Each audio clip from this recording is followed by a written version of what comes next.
ஒரு தகவல் சொல்வது திருமதி எம். கலா சரஸ்வதி. தலைப்பு: சகடம் உதைத்தாய் கழல் போற்றி. மதுரா நகரில் கம்சன் மாளிகையில் பதட்டமும் பரபரப்புமாக ஆலோசனை நடந்து கொண்டிருந்தது.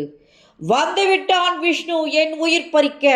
அவனை கொல்ல இந்த முறை நான் யாரை அனுப்புவேன் என்று கர்ஜித்தான் கம்சன். உருவமில்லா ஒருவனை அனுப்பி விஷ்ணுவின் விதியை முடிக்க திட்டமிட்டான். இதற்கு சரியான ஆள் உருவமில்லாத உலவுகின்ற உத்கசா. இவன் லோமச முனிவரால் சாபத்தினால் உருவமில்லாது உலவிக் கொண்டிருக்கின்றான். அவனை மதுராவில் இருந்து ஆயர்பாடிக்கு அனுப்பினான் கம்சன். அவன் வண்டி சக்கரமாக சகடாசுரன் என்ற பெயரோடு இறைவன் இருக்கும் இடம் வந்து அடைந்தான். அன்று கோகுலம் விழாக்கோலம் பூண்டிருந்தது. சகடாசுரன் கண்ணனை தேடினான். மலர்களால் அலங்கரித்த தொட்டிலில் பாலகனை கண்டான். யாரும் அறியாத போது மெல்ல அவன் குழந்தை இருக்கும் தொட்டில் அருகே வந்தான். சிசு தன் காலை உதைத்தது. பிஞ்சு பாதங்களின் ஸ்பரிசம் அவன் மேல் பட தன் பிஞ்சு கால்களால் அவனை எட்டி உதைத்தது. சக்கரம் சுழன்றது. அசுரனின் பாரம் தாங்காமல் சகடம் ஓடியது. கோகுலமே அதிர்ச்சி அடைந்தது. சக்கரம் சுழன்று ஓடி வண்டி உடைந்தது. யசோதை விரைந்தோடி குழந்தையை எடுத்து உச்சி முகர்ந்து மார்புடன் அணைத்து கொண்டாள்.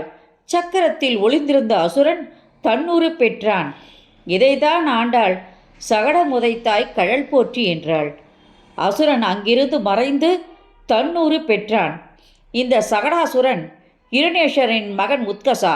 முனிவர் லோமசரின் ஆசிரம விருட்சத்தை வெட்டி வீழ்த்த முனிவர் கோபம் கொண்டு நீ உருவம் இல்லாது போகக் கடவாய் என சாபமிட்டார்.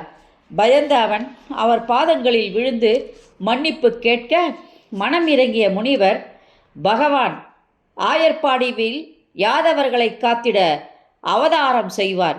அப்போது அவரின் பாதம் முன்மேல் பட உன் சாபம் தீரும் என்றார்.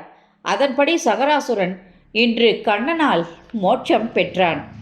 சகடாசுரனை உதைத்து அரக்கி பூதனையை அழித்தான் இவன். இவனை காத்திட யாரும் வரவில்லை. தன்னைத்தானே காப்பாற்றிக் கொண்டு ஏன் இந்த அவதாரம்?